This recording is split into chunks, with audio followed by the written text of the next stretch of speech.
Hey, Booktube, Sean here, coming to you with a book haul. This is going to be a relatively big one. I'm going to try to make it as short as I can. I'm not going to go into a lot of detail about most of the books. I'm mostly going to be showing you what I have picked up since I last showed you what I picked up and has come into the house. You guys know I ramble a bit, so I'll probably end up going into a little bit more detail than I say I'm going to go into. But I'm going to try to keep this as short as possible because I got a lot to go through and I don't really want to split it up into two parts. So, first weekend in May, I went to a convention. It's actually the weekend I got sick. Like, I paid money to go to this convention. It's called PenguinCon here in Michigan.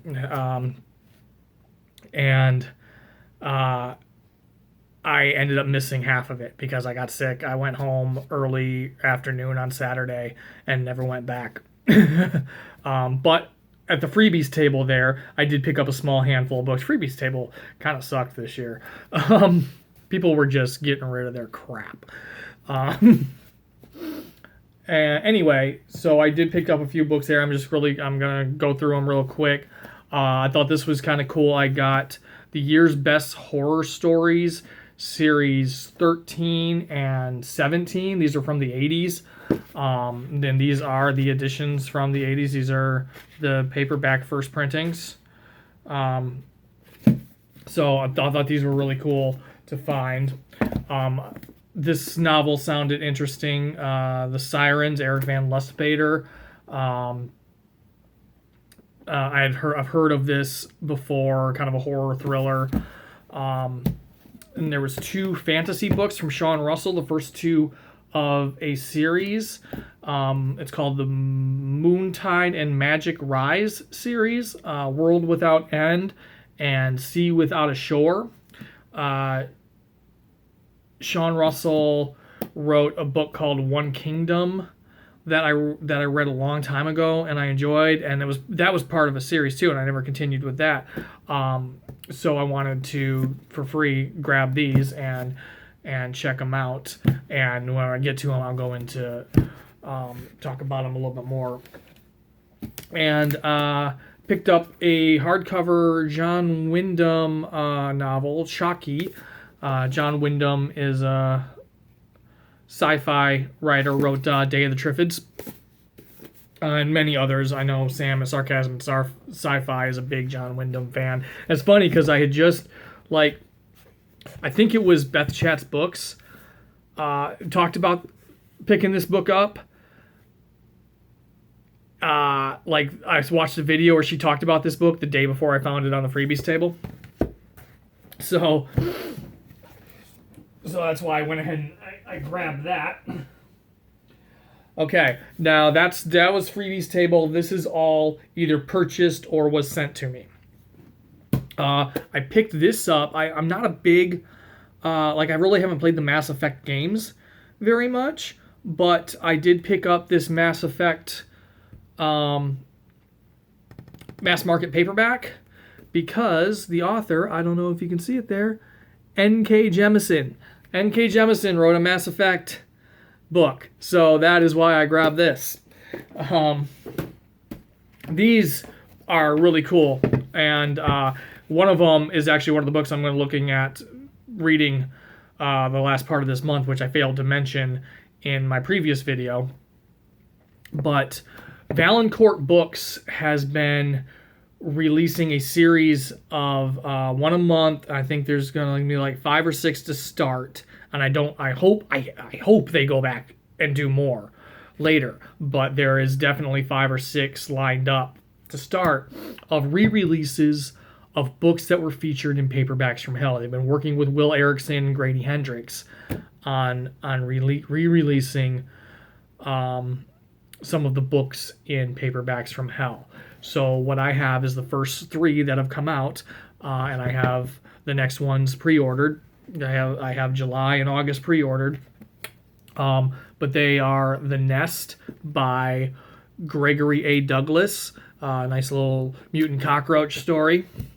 When Darkness Loves Us by Elizabeth Engstrom, nice beat up creepy doll on the cover, and The Reaping by Bernard Taylor. So I am really looking forward to getting into these. I would kind of like to, in kind of the same vein as the Bram Stoker first novel series I've always wanted to do, I would kind of like to do, read and review these Paperbacks from Hell re-releases. Excuse me. I have new release, sci-fi, space opera, political, supposed to be a lot of political intrigue in it. Memory Called Empire by Arkady Martine. This one is short, so I will read this real quick because I haven't seen this talked about a lot. I think I saw Rachel Kalinati review it, and that's the only time I've heard it talked about. Ambassador Mahit Dzmar travels to the capital of the interstellar Txekalanli, maybe this wasn't the best idea, Empire, eager to take up her new post. She arrives only to discover that her predecessor has died, and no one will admit that his death wasn't accidental, or that Mahit might be next. Now Mahit must discover who is behind the murder, rescue herself, and save her small but fiercely independent mining station from Txekalan's unceasing expansion, all while navigating an alien culture that is all too seductive, engaging in intrigues of her own, and hiding a deadly technological secret, one that might spell the end of her station and her way of life, or rescue it from annihilation. It just sounded interesting, and I got it not too long after it came out. Something about it, I just couldn't resist it. I ordered this from Book Depository because I couldn't get it from an American site. This is Little Eve by Catriona Ward. This is nominated for the Shirley Jackson Award this year, and at the time I was thinking about possibly getting into my possession, and I did get all of them into my possession, the Shirley Jackson nominees, and reading and reviewing those, but then I got sick and time went away and I couldn't force myself to do a short list and expect to get back into reading. But this one sounded fantastic, so I do want to read the back on this one for you. Eve and Dinah are everything to one another, never parted day or night. They are raised among the children, a community of strays and orphans ruled by a mysterious figure they call Uncle. All they know is the great Isle of Altnahara, which sits in the Black Sea off the wildest coast of Scotland. But the world is at war and cannot be kept at bay. When a storm arrives in the depths of winter, the isle is rocked when the locals discover a devastating scene in its wake. Even Dinah's accounts of that night contradict and intertwine, and as past and present converge, only one woman can be telling the truth. Who is guilty? Who is innocent?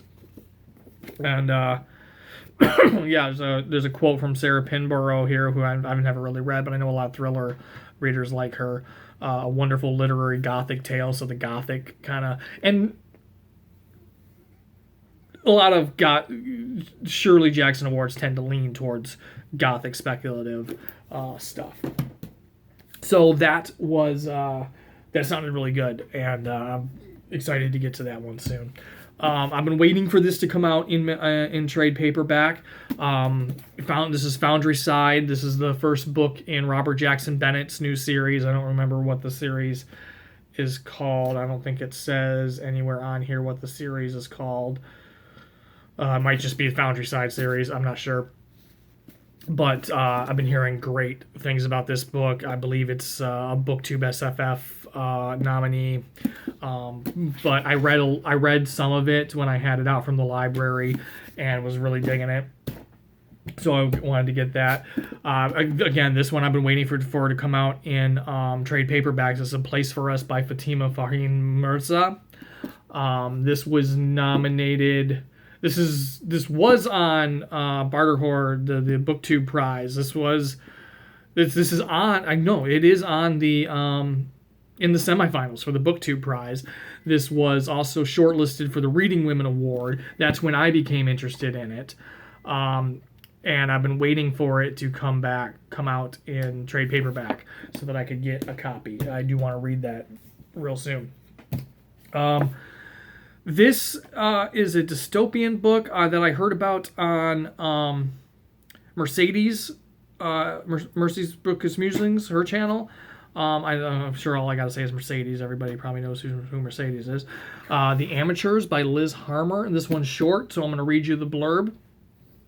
In a time and place only slightly removed from now, Pina, the world's largest tech company, has introduced society to a new product called Port.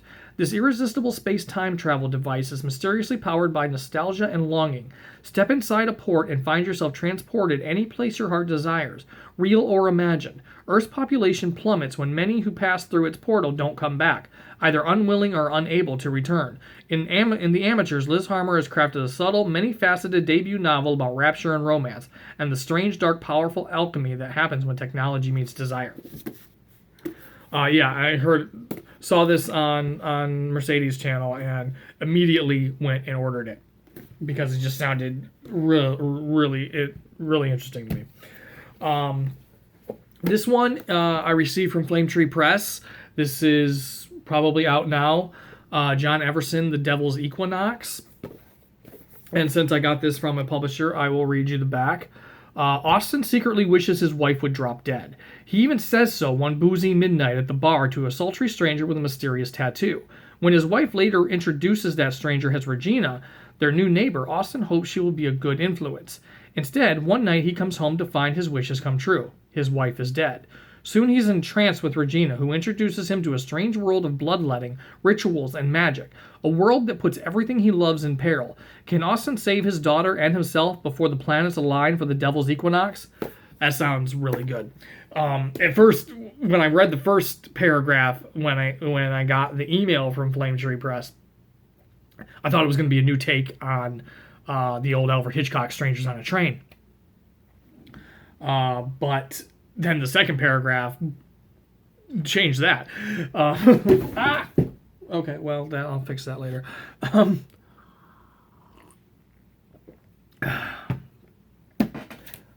This book has been getting a lot of buzz. This is If Then by Kate Hope Day. This is a... I don't even know how to describe this one. This is kind of scientific, speculative novel, I think. Yeah. How am I doing on time? Yeah, I can read the blurb.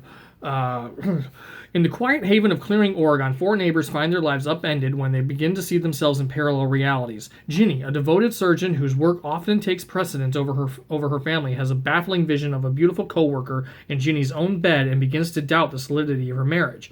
Ginny's husband, Mark, a wildlife scientist, sees a vision that suggests impending devastation and grows increasingly paranoid, threatening the safety of his wife and son. Samara, a young woman desperately mourning the recent death of her mother and questioning why her father seems to be coping with such ease, witnesses an apparition of her mother, healthy and vibrant, and wonders about the secrets her parents may have kept from her. Cass, a brilliant scholar struggling with the demands of new motherhood, catches a glimpse of herself pregnant again, just as she's on the brink of returning to the project that could define her career. At first, the visions are relatively benign, but they grow increasingly disturbing and, in some cases, frightening. When a natural disaster threatens Clearing, it becomes obvious that the visions were not what they first seemed and that the town will never be the same. Startling, deeply imagined, and compulsively readable, Kate Hope Day's debut novel is about the choices we make that shape our lives and determine our destinies. The moments that alter us so profoundly that it feels as if we've entered another reality. I've heard really good things about this book. This has been talked about a lot on Booktube, especially in the literary fiction side of Booktube. Normal People by Sally Rooney. This was, I want to say, shortlisted for the Women's Prize. Definitely longlisted.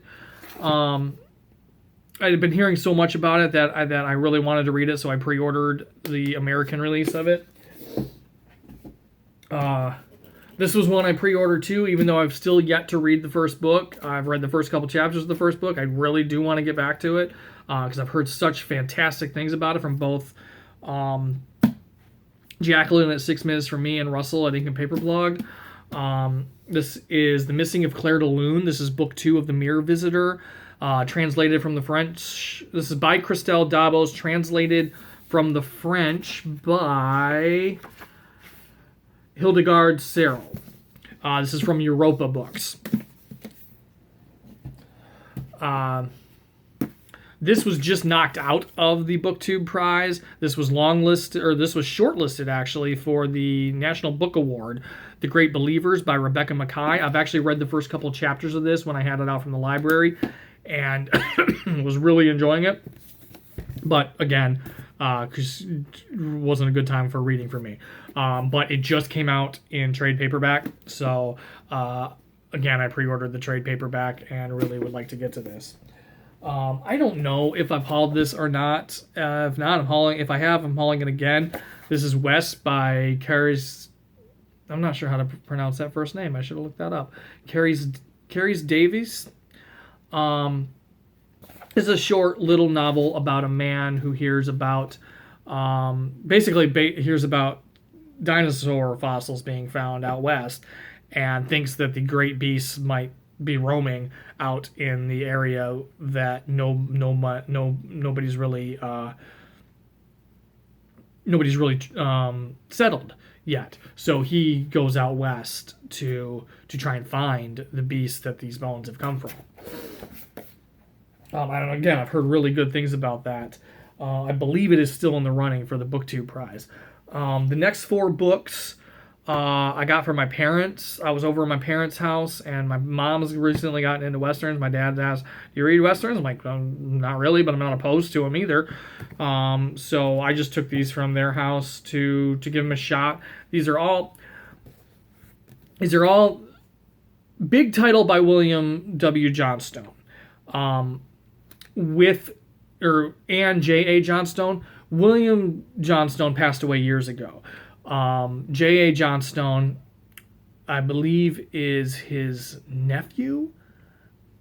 It's not. I don't think it's his son, or is a relative of his that is carrying on writing the books under the William W. Johnstone name. So William W. Johnstone still gets top billing as the main author, but he's not writing them anymore, obviously, because he's passed away years ago. But these are Sawbones, Torture of the Mountain Man, The Range Detectives, and The Frontiersman, The Darkest Winter. So I thought could be some fun pulp reading sometime. There was a lot of videos about the Walter Scott Prize earlier this year, so I started digging into that a little bit, and this one came out as one I really wanted to check out, The Gallows Pole by Benjamin Myers. That is real. I'm not going to read that because that is really small writing, but it is a historical fiction crime novel. This one I will read the back of because I got from a publisher. This is The Dust Devils. This is probably out already. This might be the final release of the Jonathan Janz re-releases. I'm not positive. When traveling actors recruited his wife for a plum role, Cody Wilson had no idea they would murder her. 12-year-old Willett Black was just as devastated the night the fiends slaughtered everyone he loved. Now Cody and Willett are bent on revenge, but neither of them suspect what they're really up against. For the actors are vampires. Their thirst for human blood is insatiable. Even if word of their atrocities were to spread, it would take an army to oppose them. But it is 1885 in the wilds of New Mexico, and there is no help for Cody and Willett. The two must battle the vampires and win, or die trying. And this is Jonathan Janz. You guys know how I feel about Jonathan Janz. I don't need to go into my rave of Jonathan Janz. This one I was also sent, but I'm not going to read the back because I'm not sure. This is the third part of a series. I'm not sure how connected the books of the series are.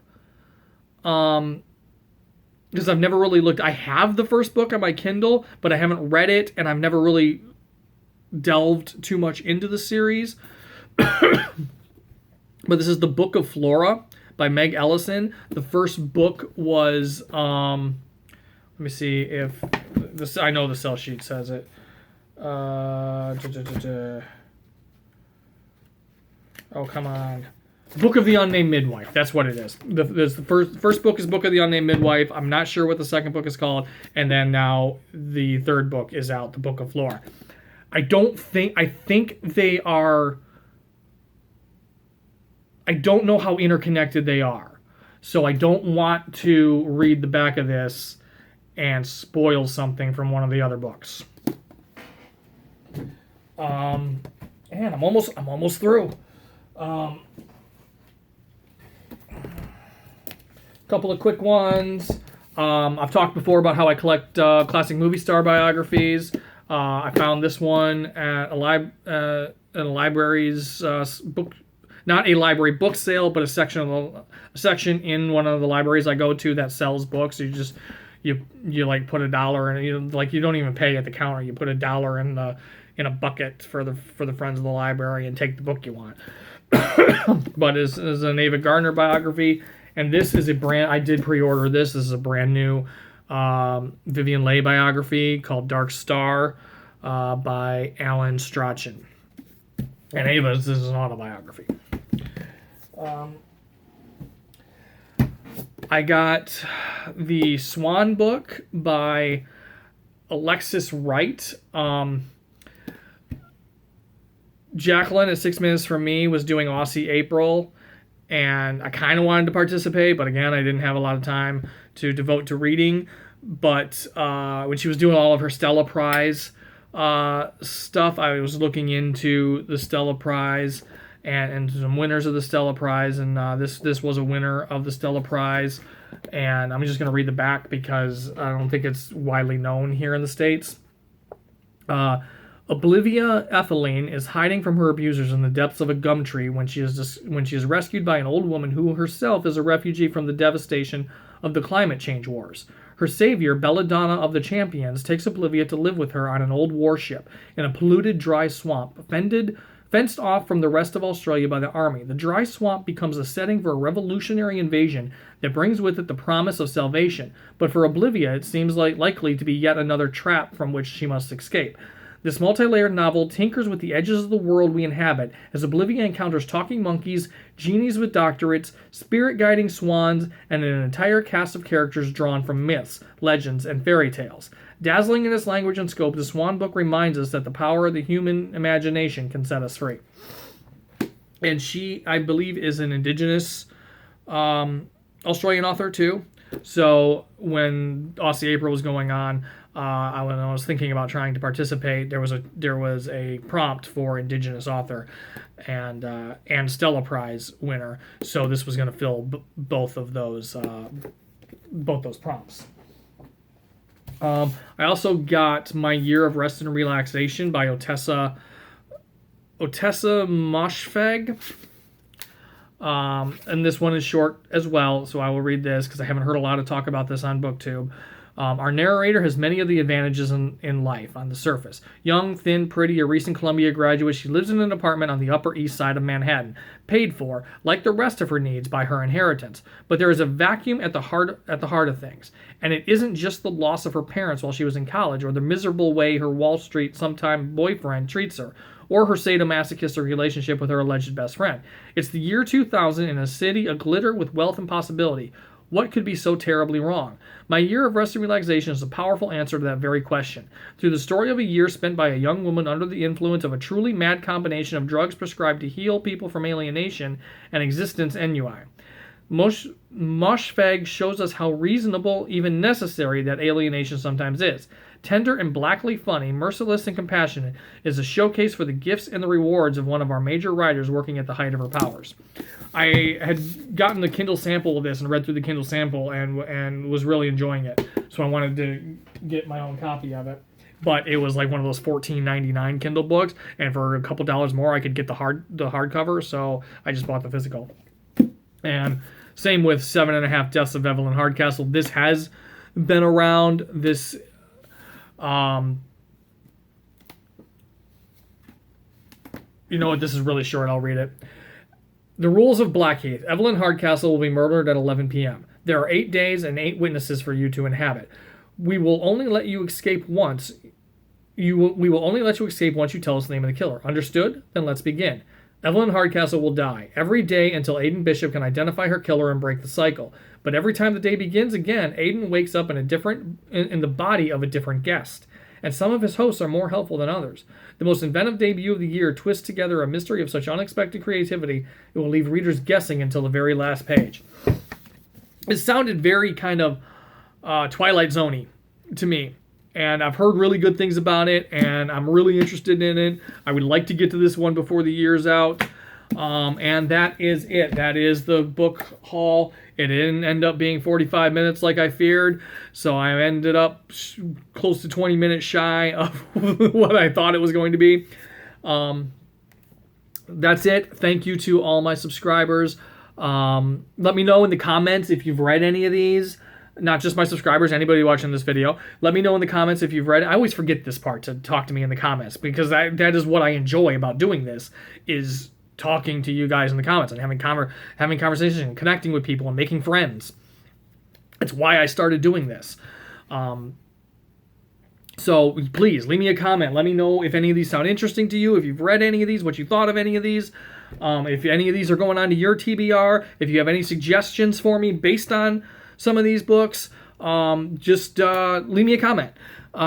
Anyway, again, thank you to all my subscribers. I really, truly appreciate every single one of you. And if this is your first time watching one of my videos and you'd like to see more, hit the subscribe button. That's really the best way to know when I post new videos. And I will see you all in the next one.